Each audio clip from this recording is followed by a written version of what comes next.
สำหรับคนเกิดปีระกาหรือว่าปีไก่ยังมีโอกาสอยู่ครับคณะสัตยาที่จะได้ปูจาผ่างประทีปดวงละ99 บาทเพื่อให้ท่านได้จุดจีตามปูจากันเตดประจำปีเกิดของท่านสำหรับปีต่อไปเป็นปีละกาคนเกิดปีละกานี่เปิ้นห้องว่าปีไก่เปิ้นไปไหว้ไปสาพระราชที่ไหนไอ้นานเหยเปิ้นไปไหว้ไปสาองค์พระบรมธาตุหริพุนชัยจังหวัดลำพูนครับคณะสัตยาสาธุชนขณะนี้พระเดชพระคุณหลวงพ่อท่านพระครูอนุสาควรธรรมเจ้าคณะอำเภอเมืองลำปางเจ้าอาวาสวัดบุญยวัฒน์วิหารพระอารามหลวงหลวงพ่อได้มาให้กำลังอกกำลังใจกับนักเทศตลอดจนคณะสัตยาสาธุชนเป็นประจำครับ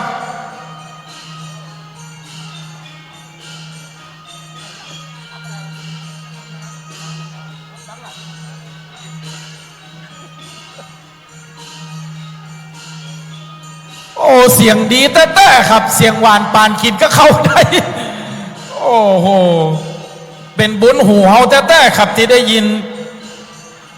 นักเทศเสียงทองแห่งจังหวัดเชียงรายท่านพระครูประหลัดณัฐพงศ์ท่านป่วยนะครับอาพาธท่านต้องไปฟอกไตทุกวันนะครับที่โรงพยาบาลนะครับคณะสัตยาท่านไหนอยากจะร่วมทำบุญปูจาเสียงท่านพระครูประหลัดณัฐพงศ์ท่านไปฟอกไตทุกวันนะครับที่โรงพยาบาลครับท่านมีโรคประจำตัวป่วยอาพาธเป็นโรคไตก็ถวายกำลังใจคือท่านพระคุณเจ้านะ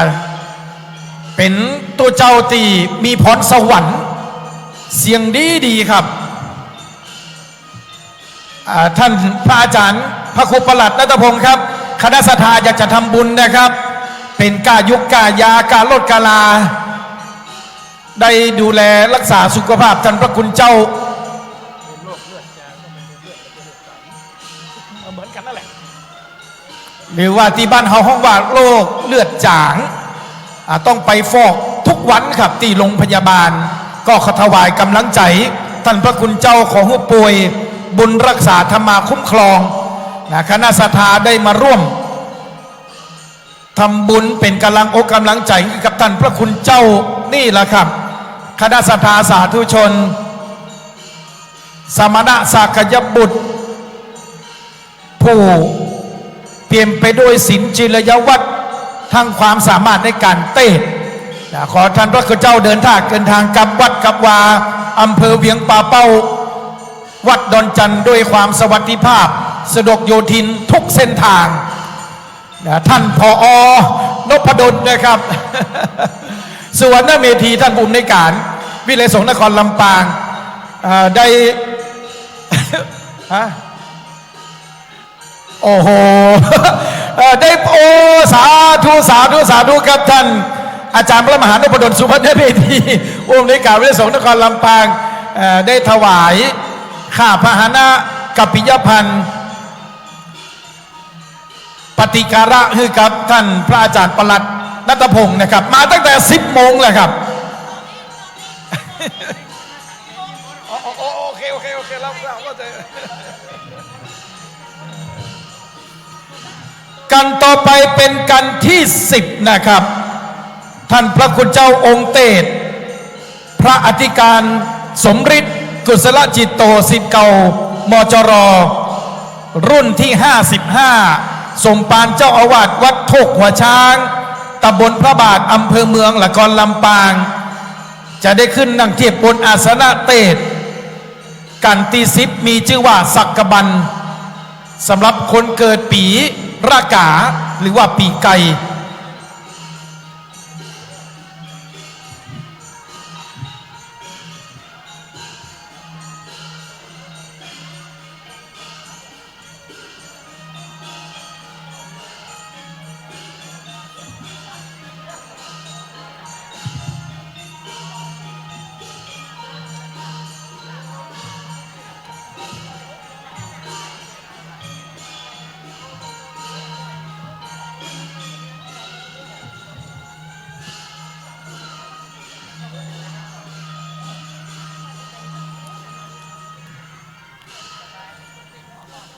ขอบคุณครับปีพาดพระครูใหญ่ทุ่งฝายบรรเลงศิลป์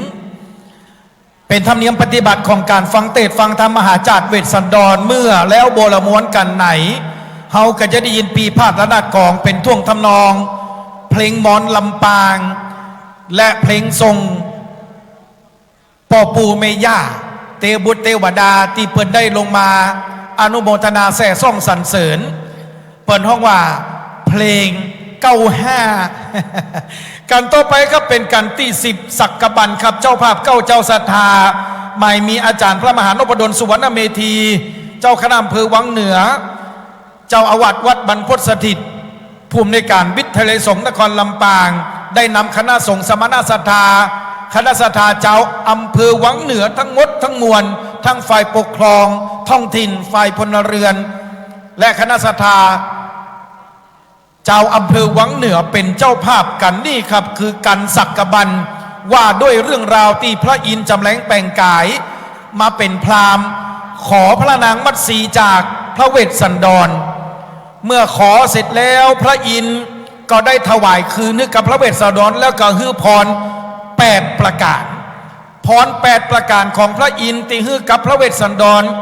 มีอันอย่างพ่องนั้นเดี๋ยวเราจะได้ยินจากองค์ปาทกที่จะได้แสดงพระธรรมเทศนาในกันนี้ชื่อว่ากันสักกบันโดยพระนักเทศน์ชื่อดังหนเหนือศิษย์เก่ามจดรุ่นที่55พระอธิการสมฤทธิ์กุศลจิตโตสมปานเจ้าอาวาสวัดถกหัวจางขออนุญาตประชาสัมพันธ์ครับขณะนี้เรามีผางประทีปเพื่อคณะศรัทธาได้ปูจาดวงละ99 บาทเพื่อจะได้จุดจีตามปูจากันเตศประจำปีเกิดของตัวเก่าหรือลูกหลานตานเต้าคนในครอบครัวปูจาได้นะครับตอนนี้ใกล้จะหมดแล้วเนอะครับเด้อผางประทีปใกล้จะหมดละเหลือบ่ถึง50ดวงตันไผ่ตันมันครับแม่99 บาทและตอนนี้คณะกรรมการได้บอกว่าเข้าติบหรือว่าเข้ามาทุกปายาตแอปละ10 บาทควรตะคืนนี่ครับตอนนี้เหลือบ่ถึง50แอปละ10แอปแถม1แอปอีแม่เคย โดนครับอาจารย์ดรพระมหากิรติวรกิติอาจารย์ประจำวิทยาลัยสงฆ์นครลำปางนำทัพกวนเข้าติบมาทุกปายาตในโอกาสนี้เก้ากับผมจะขออนุญาตนะครับเรียนเชิญมหาอุบาสิกาท่านผอ.การจนีฟูคำใบผู้อำนวยการกลุ่มบริหารงานบุคคลสำนักงานศึกษาธิการจังหวัดลำปางได้จุดเทียนส่องธรรมบูชากันเตศกันที่10สักกบันในกันนี้มีพระคาถา36พระคาถาสำหรับคนเกิดปีละกาหรือว่าปีไก่ขอเชื่อเชิญเรียนเชิญมหาอุบาสิกาตะวาท่านก็มานะครับวันนี้มาตั้งแต่เจ้าละครับนั่งสดับรับฟังพระธรรมเทศนาได้ถวายตนถวายตัวเป็นพุทธมกะทำนุบำรุงพระพุทธศาสนาอยู่ในวงการศึกษาจะได้จุดเทียนบูชาพระธรรมกันที่10สักกบันว่าโดยพระอินทร์ได้จำแรงแปลงกายหรือว่าตะแหลงกายเป็นพราหมณ์มาขอพระนางมัตสีจากพระเจ้าเวสสันดรและถวายคืนฮื้อพร้อมกับพร8ประการเรื่องราวจะเป็นจะใดในวรรณกรรมเวสสันดรทีปณีตีพระสิริมังคลาจารย์ได้จดจานเอาไว้เมื่อปี2060ในแผ่นดินล้านนาที่วัด7ยอดพระอารามหลวงในโอกาสนี้เก้ากับผมขออนุญาตเรียนเชิญมหาอุบาสิกาจากบ้านตาเดือทุกท่านทุกคนครับเน้อได้มาจุดผางประทีปจำนวน9 ดวงครับที่บริเวณด้านหน้าปรามผามพิธีในวันนี้ได้รับเกียรติจากคณะศรัทธาสาธุชน FC หรือว่าแฟนคลับของพระตุเจ้านักเตะคลื่นสีขาวหลายๆท่านหลายๆคนครับเดินทางมาหลายชุมชนหลายตำบลหลายหมู่บ้านอานิสงส์ในการฟังเทศน์ฟังธรรมมหาจารย์เวสสันดรชาดกครบ13กันภายในวันเดียวโดยที่บรรลุไปไหนฟังครบจนครบ13กันเปิ้นว่าลาลับดับขันจากโลกนี้ไปแล้วจะได้ไปเกิดอยู่ในศาสนาของพระศรีอริยเมตไตร ชีวิตของท่านจะบะตำก่อคนจะบะจนกว่าใครนี่คืออานิสงส์ที่พระศรีอริยเมตไตรได้บอกคือพระมาลัยขันมาสการอาจารย์ครับศรัทธางงบอกว่าจะไปจุดดัดใดนะต้องคนเดินออกไปนอกอันมหาไหลปุ้นไปจุดดัดใดนะสถานจุดตั้งหน้าเพเนอร์เกาอันผางประทีปนะที่เขาได้ร่วมกันเป็นเจ้าภาพเจ้าศรัทธานะศรัทธาจากวัดอุทุมพรบ้านตาเดือนะจะอยู่กันถึง3 ทุ่ม 4 ทุ่มมื้อนะวันนี้นะก็เลยถือโอกาสได้เป็นโดยแทนในการจุดผางประทีปในครั้งนี้โดย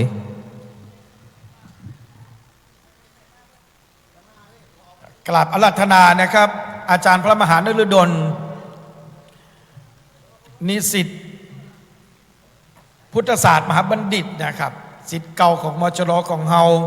ซึ่งได้รับเมตตาธรรมจากท่านมาเป็นองค์อาราธนาธรรมหลวงในวันนี้พร้อมกับร้อยตำรวจตรีศรีวัยสมวันกราบอาราธนานะครับอาจารย์พระมหานฤดลมหาปุญโญครับ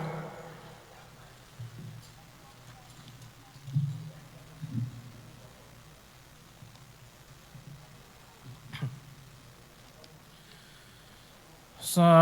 กกบันนีนานาเล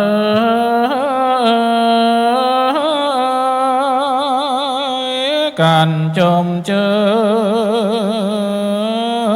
ยบ่เศร้าปางเมื่อตนตาเจ้า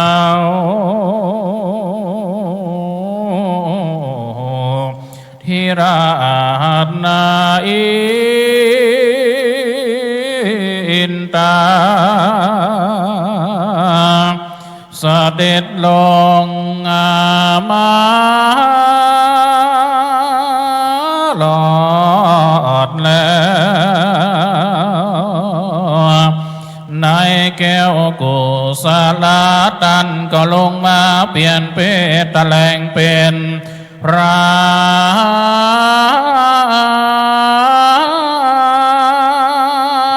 มหานายอมือสาขาบไว้ขอเอานางแก่นไทย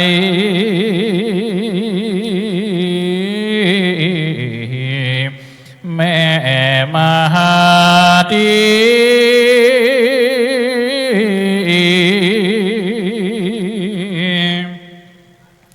เมื่อมันได้นางสาลีโนมเนาปลายโลนป้อยว่าคืนฮือแก่เจ้าเวทนาสา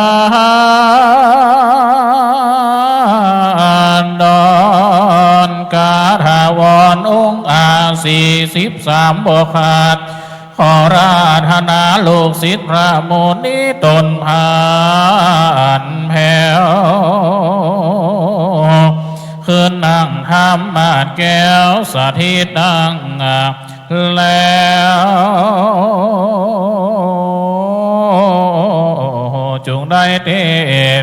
ตสานาธรรมผู้ข้าบ่ได้แข่งขับมาจามขอได้นำสัก2 3 4 5บังกันว่าตันอิดหน่อยก้อยยอบยางแล้วก้อยว่านาโมไปแล้วแลดี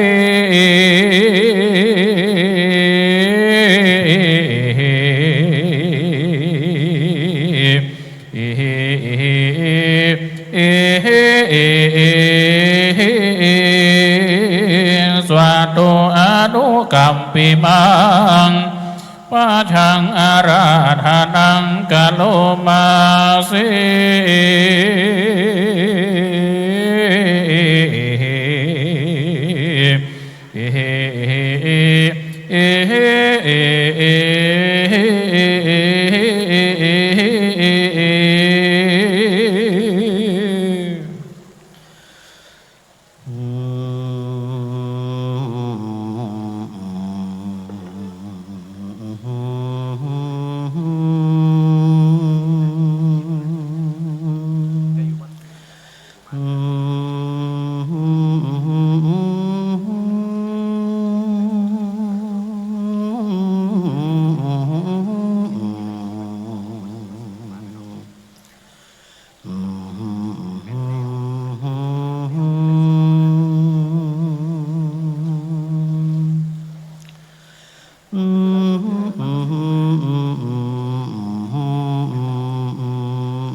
สะพัน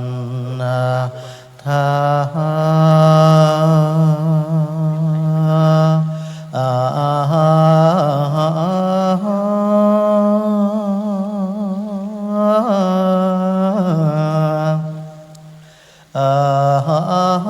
นะโมตามัง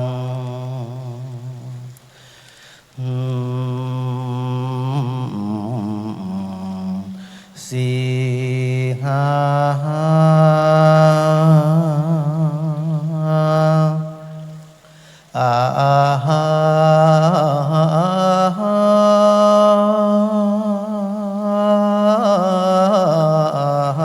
าวาสิหา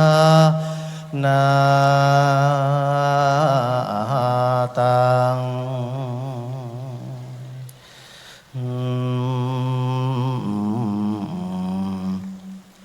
นาตันเตเอนเตเ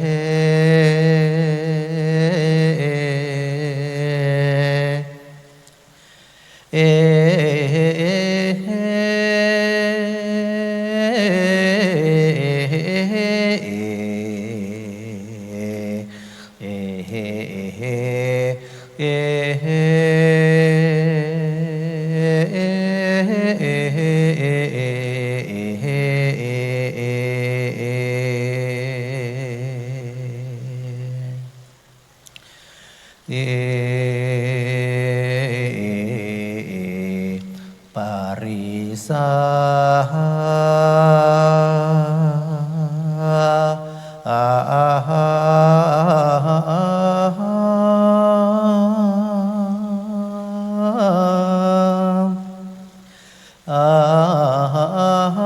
สุวิสาลา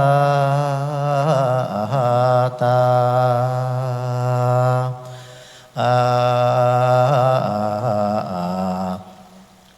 วาสาสี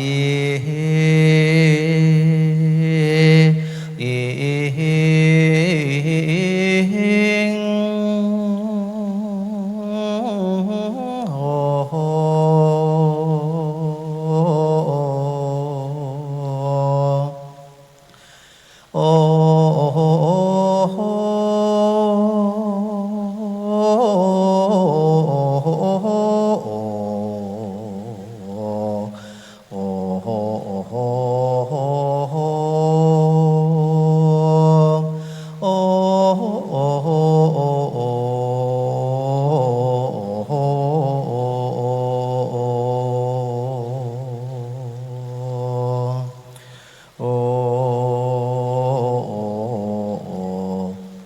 วาตาโสโ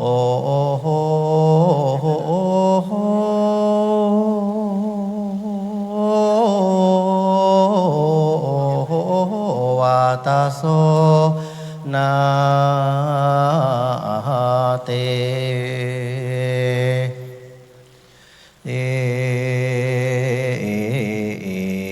สัพเพญ ยวังสุระนันเตนติอโลกา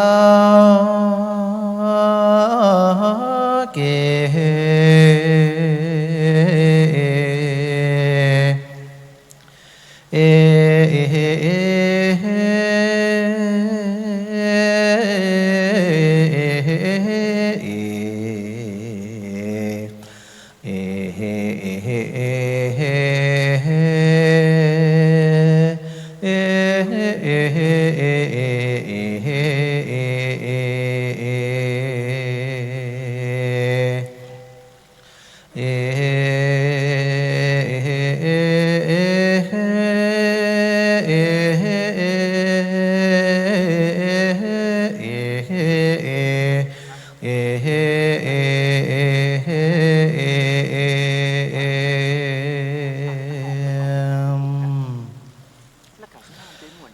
นะโมตัสสะภะคะวะโตอะระหะโตสัมมาสัมพุทธัสสะนะโมตัสสะภะคะวะโตอะระหะโตสัมมาสัมพุทธัสสะนะโมตัสสะภะคะวะโตอะระหะโตสัมมาสัมพุทธัสสะเอวัมเมเตสุอันนัญญมัญญังสัมโมทานิยังกะตังกาเทนเตสุสันทะโวดุลาสัมปุริสันตั้งหลายตั้งยิ่งใจมวลหมู่อันนั่งอยู่นำหน้าในเมื่อพระมหาสันเจ้ากับนางนอเนาบัดที่ปีติมีจื่นจ้อยไข่ก้าวถอยเจยโจมในอ่างสลมกูแก้วดังเก่าแล้วใครมาส่วนคุณอินตายศยาวตนภาพดาวคงสวรรค์ก็เล่งหันขึ้นเล่าว่าเต้าเป็นเจ้าเวสันตะละลาจายังเป็นดินนาลำล่องถึงหลอดทองมะภาพลมเหตุส่องอุดมลูกแก้วยกยืนแล้วตานไปแก่พรามแดนไก่ปูเท่าแต่เมื่อเจ้าวันว่าพุทธหลอดมาวันนี้หล่อนมีใจกำกี่สามารถมาขอเอานางนงคานนอนเอางามบ่เศร้าราชมันที่เจ้าระสีเวสันตรราชก่อนจางปราสาทตานไปมันได้งาสลีนงไว้ไปแล้วก่อนจางกาดแก้วคืนหลังละไว้ยังเต่าไทยหือตุกเอาไม้กังดงกวนกูลงลุ่มฟ้ากับเป็ดนาเป็นพรามไปขอนางงามหนุ่มเนาซึ่งตันเจ้าระสีแถมปางลามีเต้าไทยคือเมียนไข่เติงตันเปืองบอกนางโสพันงามแงเป็นสาทานแก่ใจใดกันลงไปขอแล้วก่อนจังคือนางแก้วมนาทีแก่เจ้าระสีดังเก่าแล้วปอกเต่าเกินมากันขุนอินตาเกิดแล้วตีกาดแก้วไก่กาจากตาว่าติงสาฝากผ้าลงสู่ป่าดงตันยามตาวันลุงเจ้าแล้วก็เข้าไปหายังศาลาอาวาสแห่งเต้าที่ราชเวทสันดรแกงกับเป็ดเป็นพรามทาลีก่าวกำงามจืนจอย เป็นบาทถอยกาถาวางการจีนหนูพ้นโตอนาคมายังดังนี้เป็นเก้าว่าคาแด่เจ้าระสีเจ้าอยู่ดงลีป่าไม่บ่อเมื่อยไข้หนาวในยังสุขใจลายหลากลูกไม้มากปอฉันเหลือบยุงหันยะใหญ่บ่มาไกลลาวีงูใหญ่นี่มีลายแหล่เขาบ่แผ่มากายสัตว์ไล่ลายในป่าเขาบ่ลามาหาจะหรือพระมหาสานเจ้าได้บอกเล่าเจียนจาวานตนนันนาหากิกะตุกบ่ใดคือบ่เมยไข่หนาวในเต่ามีตุกใจสะน้อยจึงกล่าวถ้อยไข่จาว่าดูลาปรามผู้เท่าแต่เฮามาอยู่ดงด้านกลางหิมมาปานป่าไม่นับว่าได้7 เดือนเป็นสุขเหมือนแก้มโศกเหตุใดวิโยกจากสมบัติบ่หันสองกษัตริย์พ่อแม่ทุกใจแผ่เววาบัดนี้นาตันมาโดยชอบเฮาขอขอบใจหลายตันพันภายเตี้ยวไตมาหลอดใดคนเดียวดันดงเขียวลายซ้ำตันจุงไปลงน้ำสาลาจำละป่าตาตั้งกู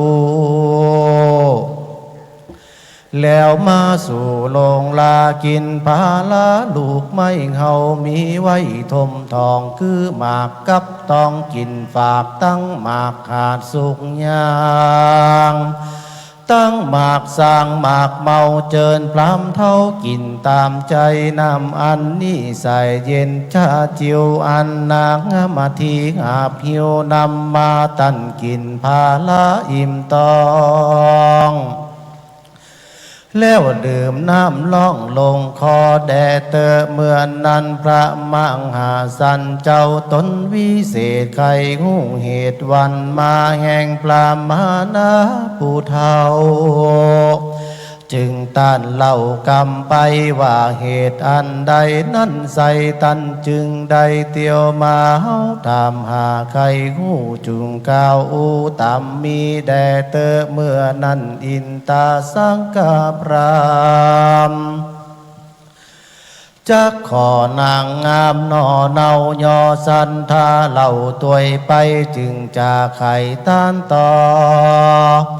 วางคานี่หนออยากไรดันป่าไม่ดงดอนอดเตี้ยวจอนมาหลอดเพื่อขอนางยอดมันที่ผู้มีวัดดีบ่เศร้า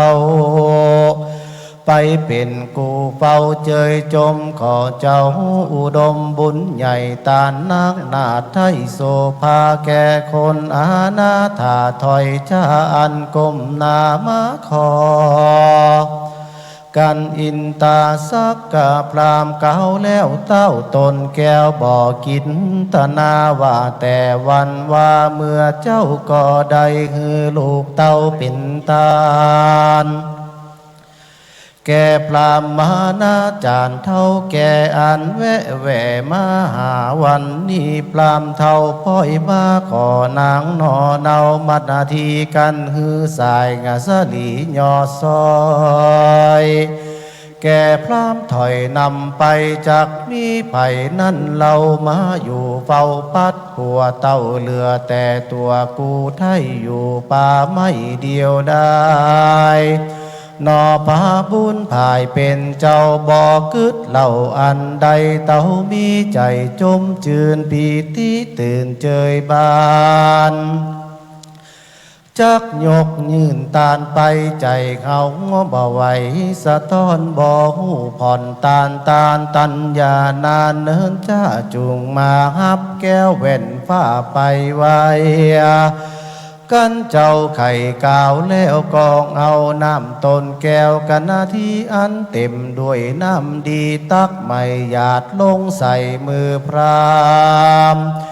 ยกนางงามบ่เศร้าแก่พรามเท่าปัดเดียวก็มี ว่า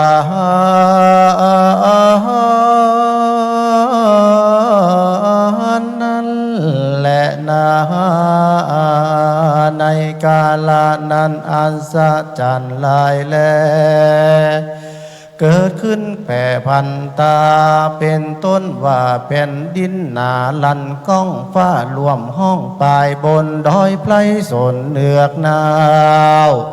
เกิดทั่วดาวดงดอนน้ำสากรปุ่งเพื่อเกิดความเขือกปูนกลัวปอหนังหัวเยือกยาวเกิดพร้อมเต้าราศีสันธามีบ่อน้อยพือนางยอดซอยเป็นตาลแก่พรามนาจารย์เท่าแก่อันมาแต่แดนไกลนางบ่มีใจโคตรข้าวบ่ตันกล่าวว่าตีนั่งอยู่ดีจากไหวหน้าแย้มย่ายเรื่องไหลเต่าขานิ่งใจกึดหลอดว่าเต้าตนยอดพัวควานเตียงเล็งหันประโยชน์จะได้เป็นผ้าโพธโลกานำสันตามวนมาคือพ้นจากทรงสารจึงหึงสลีนงคานหล่อเบาแก่พรามเท่าจาลาเมื่อนั้นพระมังหาสันเจ้าตนบุญใหญ่หูแจ้งไข่ใจนางจึงจักวางกำต่อออกปากหล่อสร้างกาพรามว่านางมันดีงามหนุ่มเนาเฮาฮักกว่าตัวเก่าเหลือประมาณเต้าวาสัพปนายุตนาญาณเลิศแล้วเฮาฮักกว่านางแก้วเหลือลายเอานี่หมายเป็นแก่นไข่นั่งเต้นตันพาญานำสัตตามวนหมู่เข้าสู่เนลปานจึงนางนงคานงามแง่ยกยืนแก่จีปรามอานิสงงามนิสัยจุงฮือเฮาปันใดตัดพาญาแด่เตอเมื่อนั้นพระมหาสันเจ้าก็กึดเหล่าคะนิ่งในว่าหัวใจนางนาดจักไม่บาดเครื่องขีเลือยินดีจื่นจ้อยมองตามก้อยสันใดเต้าเล็งไปบ่จ่าและพอนาราดมันที่ส่วนนางชมมาสลียศใหญ่ก็หูไข่เลี้ยวไว้จึงจะไขบอกเล่าวางคาแด่เจ้าเหนือหัวอันว่าตัวมอนไทยอายุได้16 ปีมาเป็นเตวีรวมข้างอยู่ปราสาทกวางเจยบานมีปริวารแวดล้อมเห็นแง่ออมเอาใจเต้าจอมไตปิ่นเก่านับเป็นเจ้าและผัวข้าสุกย้อนตัวเจ้าฟ้าแม่นจักคาหรือขายก็ตามใจหมายปีเจ้าขาน้องเนาหากยินดีบ่เครื่องขี่ไม่เดือดแม่นจักเอาจิ้นเลือดไขมันขาจักฟันเถื่อแทกจิ้นมันแยกย่อไปจักตามใจงะพี่ไทยพร้อมเสียงไข่จุปาการก็มีอาวา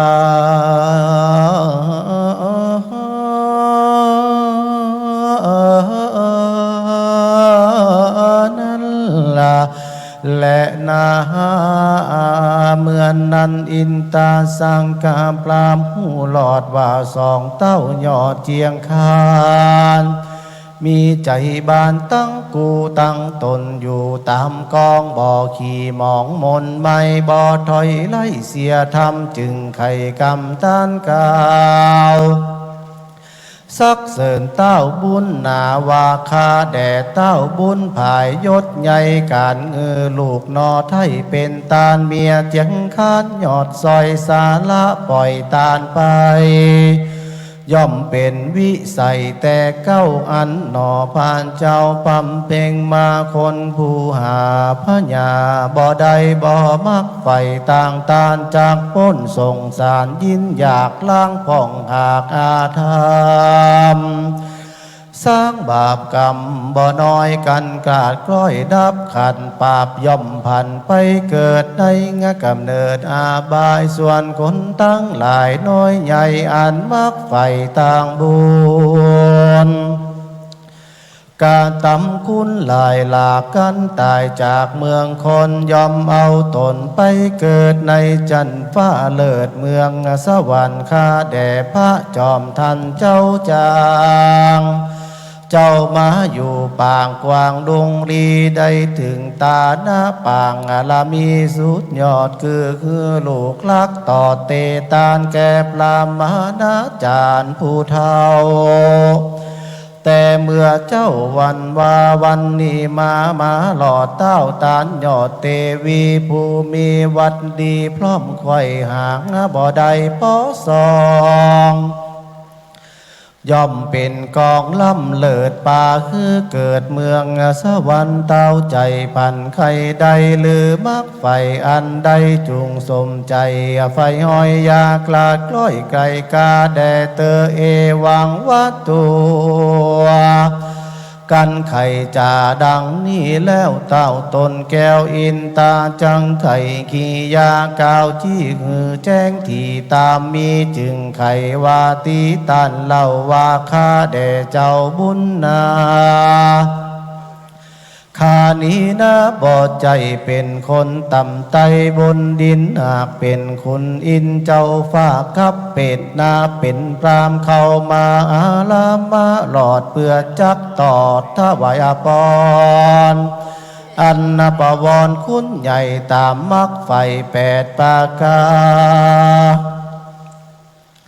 เป็นโบหารองค์อาจโดยบทบาทกาทาวาวาลันเจเมอันโตสังกะดังนี้เป็นเก้าข้าแด่เจ้าเต้าคุณสวรรค์ตันภายพันจากฟ้ามาสู่ป่าดงดอนเพื่อฮือปอนแก่ข้าพร้อมทวนหน้า8 ประการข้าใจบานแต่ใสของับไว้ตามกรรมขอเจ้าหอคำปอไทย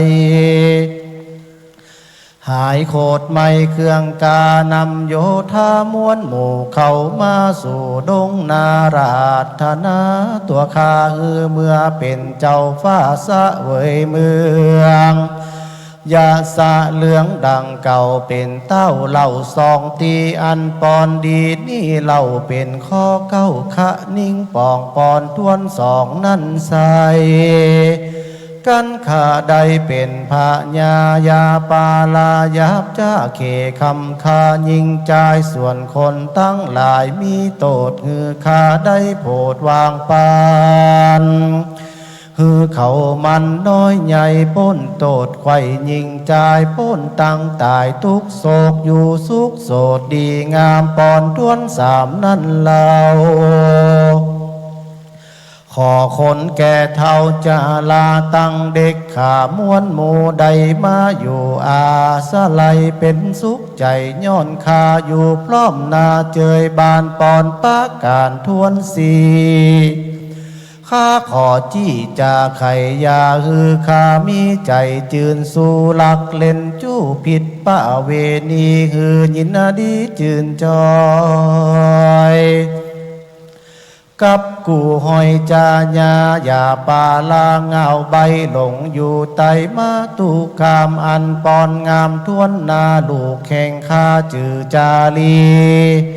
จุงอยู่ดีเตียงเต้าใดเป็นเจ้าภาพจุมปูปอนทวนหกดูวิลาดวันข้าไปหลอดปราสาทปุลียามลายตีดาลุง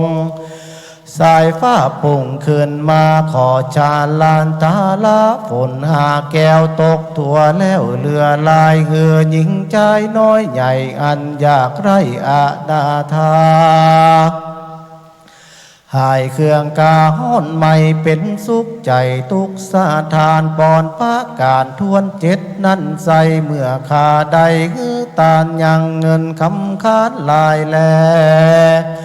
จูงฮื้อแผ่มีมามีนำนามั่งเต้ามากกว่าเก่าเหลือหลายยาหูหายกล้อยกลาดยาหูขาดปกบานคายาหูจางเบื่อนายยาอิ่มกายต่างตานปอนประการทวน8ข้าแขวดไว้เป็นไม้กันคาตายกลาภาคละเสียจากเมืองคนขอเอาตนไปเกิดในจันฟ้าเลิศตุสิตาดันไกกาจากหันลงสู่จันปานทาวีขอฮือเป็นพามูนีสอนโลกคือป้นโอข้าทรงสารแด่เตอคนอินตาฟังแล้วก็ฮือพรามแก่เต้าหนอแก้วจูปลาการแล้วซ้ำจากขานต้านต่อว่าเต้าตนป่อสลีสนใจจักนำเสนาในม้วนหมู่เข้ามาสู่ดงดอนขอเอาตนผู้ทอนยศเย้าไปเป็นเต้าผู้บ้านปอปอนาแต่ใส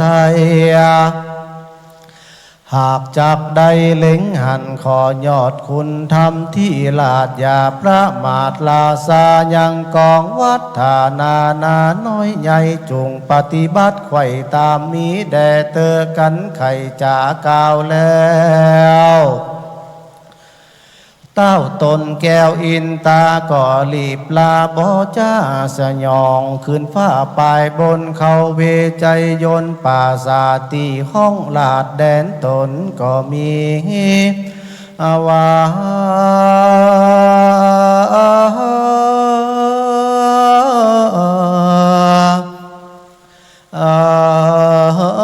นั่น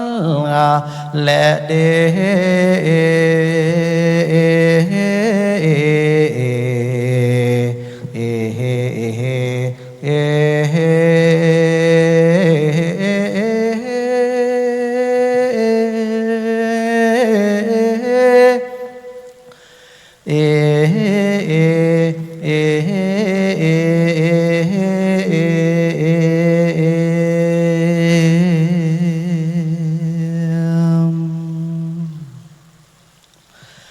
มหามุลาสัทธาตั้งลา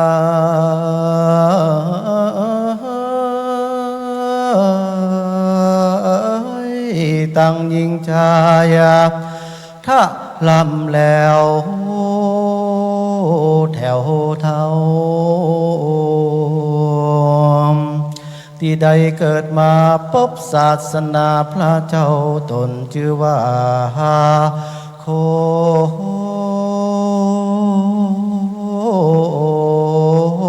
โดมก็นับว่าเป็นบุญกุศลอันใดสร้างไว้จาดหลังก่อนเกียเกิดมาจากนี้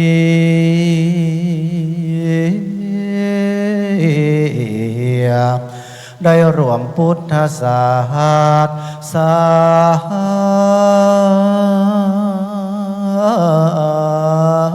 นาเพราะมาศรัทธาใจเจือกระทำบุญไว้เมื่อใจยังถึงว่าเฮามีเข้าของเงินนาคา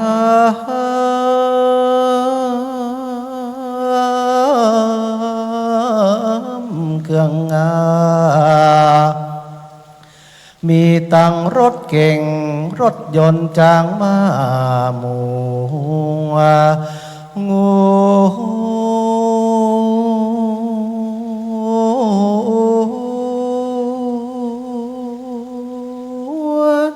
ควายมีตังไรนาอยู่ใกล้เมืองไกลฟ้า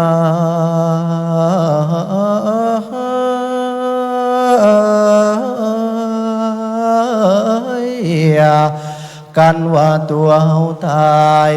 ก็ไปโต ยบ่ได้ตายลาไว้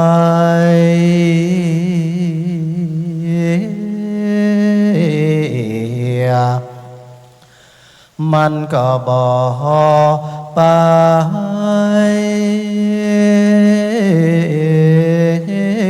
ตัวถึงว่ามีผัวเมียงามมาสิสู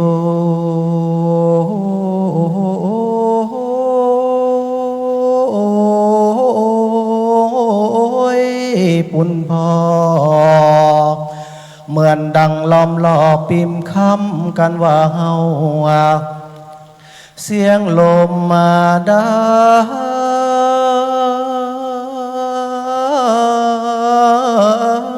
เต็มตีมามันก็ปากันมานั่งให้แล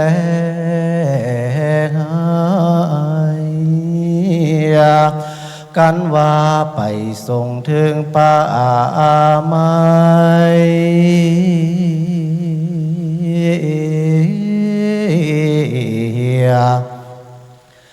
ก็ปิกปอกคืนมามีแต่สินธรรมพระพุทธเจ้าเต้าอันดีลีจะเป็นของดีสืบไปเบื้องหน้ากินตานไปบ่จา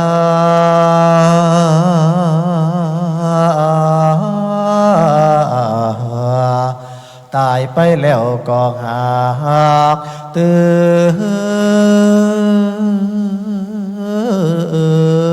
นดีเป็นบุญเตื่อมกำบ่โศกเศร้าโศกี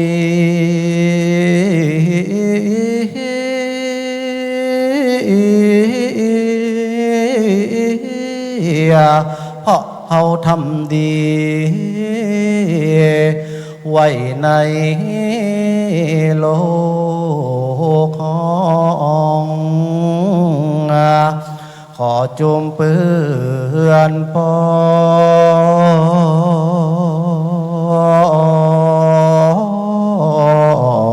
งก็เล่าลือจามีใจระนึกกึดตึงใจ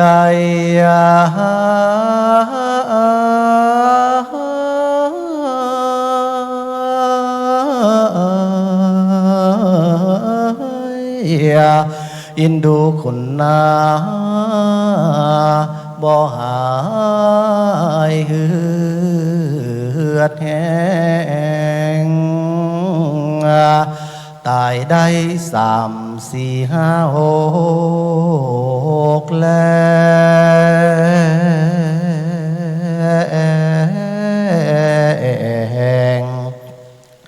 เหมือนดังบ่ตายมือมอนมีคนเคารพจารึกอักษ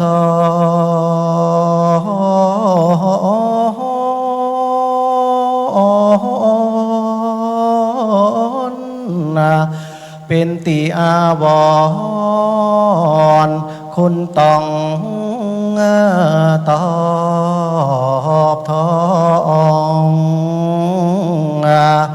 ขอจุมศรัทธาพรามพร้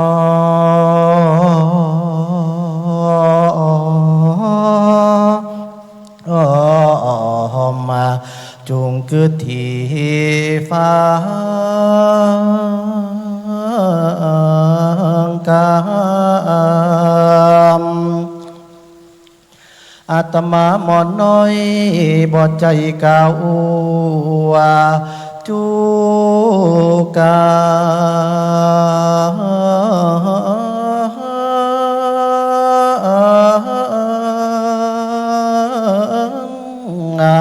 แกงจ่าวาตัง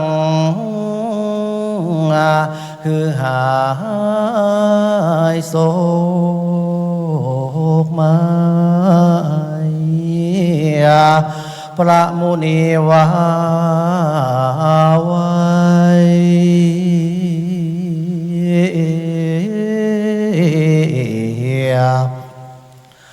มันก็ห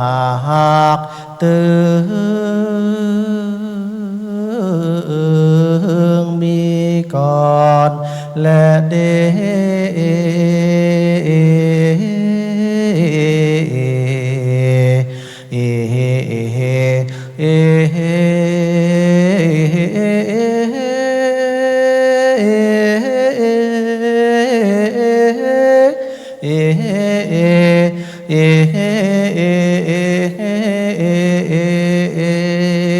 สังกัมปังนิธิตังขียา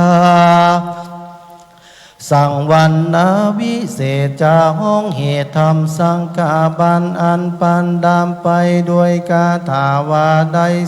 43 กาถาก็บังคมสมเร็จสละเด็จเสร็จแล้วเต่านี้ก่อนแล้